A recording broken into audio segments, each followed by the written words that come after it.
Brian Windhorst. Brian, I know you are really, really disappointed not to be sitting next to me for that smoke machine today. I just want to warn you that if there is a deal that is announced or at least leaked before the deadline and you're on with us, you are going to hear this. And, you know, I'm sorry about the noise. What can I tell you?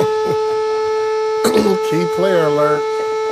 You'll see our key player alert as well. Key player alert. It's a little bit better than the year that I electrocuted Brian from the smoke machine. Just a little bit. But, you know, there you go.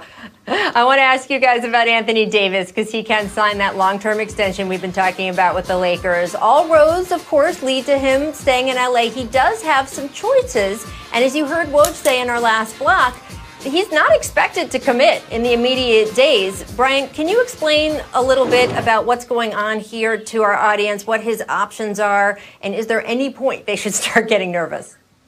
Well, there's some speculation out there, Rachel, that one of the reasons why he's going to delay his decision is because the Lakers have some other free agency moves to make, and he just wants to let them know he's watching.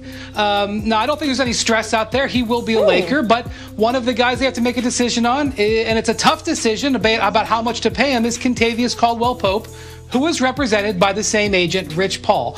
Now, I think Caldwell-Pope is going to have some interest out there in the market. Whether or not he can get enough money out there to actually leave the Lakers is a different story. But this is somewhat reminiscent of when J.R. Smith was a free agent back in 2016 in Cleveland, represented by Rich Paul, and LeBron took his sweet time over that summer before signing. Now, having said that, LeBron did sign before J.R. Smith did. But while I think Anthony Davis has been well aware of his contracts options for months now, maybe it's just a little bit of a check game that he's playing. Paul, if you were Anthony Davis, would you commit 2 years plus a player option, do the 1-and-1, where you're only committing for another year? We've seen that be a strain on teams, like when Kevin Durant kept doing the 1-and-1s and the 1-and-1s that just brought all these questions about whether he was really going to stay. Or do you want to keep your flexibility if you're Anthony Davis? I think it's important for the players these days to keep their flexibility. I would line my contract up directly with LeBron's because, as you can see, he can sign for 35% of the cap after that 10 years. And so, you know, LeBron, he could probably retire in 2-3 years. Who knows? You know, but I'll line my situation up with his. But what Anthony Davis got to understand is you're a Laker, you won a championship. Now, if you decide after 2 years you don't want to be a Laker or 3 years you don't want to be a Laker, it's like, to me, where do you go from there? And so I really would start thinking long term. I would think even for a 5 or 6 year deal. I mean, because after you may win another championship as a Laker. There's nowhere else you can go after being a Laker after winning 2 championships and being the face of the franchise long after LeBron has left. So, I mean, his options are open, and that's a good thing to have these type of options for Anthony Davis to make these type of decisions because he's one of those players whose game is injury-proof also. He's 7 feet athletic. He can do so many things with the ball. He can shoot, soft touch, handle the ball. So sky's the limit for this kid. Whether he stays healthy or not, he's still going to get a great deal. So maybe 2 is the way to go. I like what you're saying, Paul, and I agree. He really has some flexibility. I think lining his contract up with LeBron is a great thing to do. You know, win as much as possible. And then down the line, obviously, you could do the 1-and-1s back at home. I know that was talked about. I think Chicago, a couple other teams where he could possibly go back. He could do his 1-and-1s then. But right now, you want to win as much as possible. And he can make a lot of money on a very good team with the chance to win another championship back-to-back possibly. So I think right now, I don't walk away from that opportunity. I mean, I think, you know, at the end of the day, he's going to be a Laker. And that's just, they're just giving all these, you know, just doing, like you said, playing the game a little bit. Yeah, I know I'm signing there. I'll sign later, you know, just for the drama, you know. What's life without a little bit of drama? And by the way, Paul, I know that you have your number retired in Boston. Right, exactly. I know, Paul, you have your number retired in Boston Garden, but you're clearly always an LA kid if you're saying, what could you possibly want besides playing for the Lakers? I mean, that there's not even a consideration of another team. That's the most LA thing I think I've heard you say in a while. I do want to move on to the Sixers, live here after though. Basketball anyway. Yes, for sure. I need a house here before he even came to play for the Lakers. I want to move on to the Sixers, guys, because they made trades to acquire Danny Green, Seth Curry on draft night. So, Brian, what is Philly's next move after what they have done to address their shooting concerns? Because they at least opened up some space on the floor here. Yeah, and by trading Al Horford, they also opened up some room on their books. They were facing pretty significant luxury tax penalties, and the Al Horford trade gave them some airspace, and so they now can, dip their toes into free agency. But of course, that's not what you're asking about. What you're asking about is, are they going to trade for James Harden? I'm asking about James Harden, friend. Yes. These trades really don't help improve their asset base for Harden. It's not like the Rockets are like, oh, they have Danny Green. Oh, this is something we're interested in. Most people in the league believe that if they're going to get serious about James Harden, it's going to take putting Ben Simmons into the deal. Now, Daryl Morey has not made any indication at all that he is willing to do that, and he has been very clear as he's talked to the media about how valuable it is to have two young superstars in their prime. But if James Harden wants to go to Brooklyn, the way to trump any Brooklyn offer is to put in a player that Brooklyn can't match. And so that's what we're going to be paying attention to. It could be weeks, it could be months before something like this would happen. Vince, would you do a deal if you were the Sixers, and would you do a deal that included Ben Simmons to get James Harden with Joel Embiid? It's just a tough question. It's what are you looking for? What do you want out of your team? And I think for Houston, first of all, let me say they're doing it right. If you're going to let somebody like this go, who's a stars of stars, you better make sure you're going to get something close. Now, if I'm the Sixers, if you could get James Harden, for sure you're going to do it. And it's just who. I think James Harden and an Embiid would be something special, and then you just put shooters around them and just let these guys do what they do. Yeah, I'm going to agree. All right, guys. I'm telling you, I would love to see James Harden on Philadelphia. Well, we will leave that question just for a minute because it is deemed time for a key player alert. I'm so glad when we get to hear the siren. Check this out from Serge Ibaka on Twitter.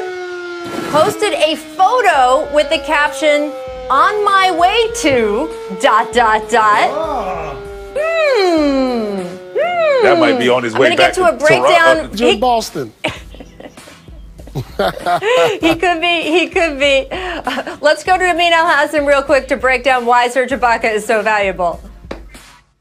All right, guys. Once a VC, always a VC is back. The video coordinator and me couldn't stay away. Here's Serge Ibaka. He's going to be another big free agent on the market, especially for contending teams. Right here, you see his ability to set that down screen for Powell and then roll to the basket and finish strong. A lot of this is predicated because the defense has to respect Ibaka's ability to shoot from the outside, so it opens up a lot of things for him. Here we see Darius Bazley.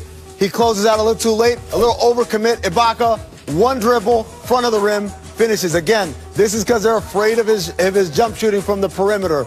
And, over time in Toronto, he's been an effective post scorer, obviously off of pick and rolls, finishes. But here's the big thing you get, the defense, right there. His ability to rim protect, his ability to switch and guard other perimeter players. Serge Ibaka is going to be a big get for someone on the free agent market who's trying to make a move for a championship. So that's an idea of exactly what is on that airplane right now. Brian, can you give us any insight into what Ibaka's options are? Because Woj reported just in the last hour that the Celtics were clearing up some room and making some trades. Enes Kanter on his way to Portland. Yeah, so you got to keep an eye on the Celtics with Gordon Hayward, whether or not they would participate in a sign and trade, likely with Indiana, or if they would just re-sign Gordon Hayward.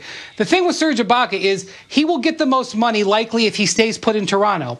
But if he wants to move around, if he wants another place maybe to play sort of the back end of his career, and he's willing to take less money, all of a sudden a whole bunch of other teams come into play. Specifically, the Brooklyn Nets, who Kevin Durant was a teammate of his with the Oklahoma City Thunder, of course, and he's been doing some recruiting there. And then the Los Angeles Lakers, he would be a terrific fit. In both of those cases, he'd be playing for a lot less money, but you could see why he'd be interested in listening to those offers. All right, so Paul, if it was you, where would you land the plane? Would you land the plane in Toronto, where you could get more money? Would you land the plane in a place like Boston or LA? What do you think? Or the Nets with Kevin Durant? What do you think? Say Boston. No, listen. Like me, if I'm him, I wouldn't say Boston. But me, I'm biased to the Boston roots. Of course, you know that. But, you know, Serge is at the back end of his career where he needs to maximize his potential to get the most money, where he has the opportunity to possibly get that and win. And so, the only way he gets that is in Toronto. Now, if he's satisfied with what he's made throughout his career, then I'll search for greener pastures in Boston. Doesn't that make sense, guys? Greener pastures, Boston. I mean, come on. Got it.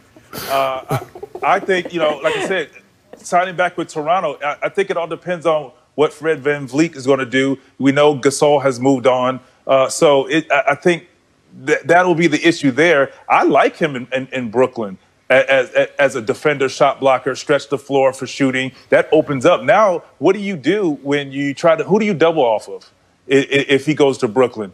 And defensively, he starts breaks with his shot blocking, and it's already, if the Brooklyn Nets are in half court, one-on-one they're going to score. You get them out in transition, they're tough to guard, and he runs the floor. So a great look in Brooklyn. Oh yeah, and as well as in Boston. Well, we will keep you guys posted on where that plane lands. Before I let you go, Brian, I do want to ask you real quick, because we were in the middle of a Sixers conversation when we had our key player alert. The only other question I wanted to ask you was about Daryl Morey. We know that there was so much attention on him in China, and the Houston Rockets games were not shown in China this past season. I know in talking to you off air that the Chinese television actually released a statement after Daryl and the Rockets parted ways. But the Sixers have a lot of business in China, too. What has been the reaction to them? And what did they exactly say after Daryl left Houston? Yeah, so as you know, China and the NBA were in a deep freeze for about a year. And when Daryl left his job as the Rockets, the CCTV put out a statement which translated to "have a good walk," which kind of sounds nice, but is something that is a phrase the Chinese say about people who have passed away. So I think there was probably a big surprise in China, especially since after the Rockets, the Sixers are one of the most high-profile teams in China. They actively tried to court that market. And certainly it had to be a consideration when the Sixers made this decision. But the damage in China is done. The Sixers have to move forward with what's important here on the home front. And they felt Daryl Morey was the best man to do that, even if it hurt their connections in China. And you can already see the impact he's having on this roster, and there will be a lot more. Yeah, absolutely. All right, Brian, thanks so much. We'll see you later in the show. Coming up, we're going to talk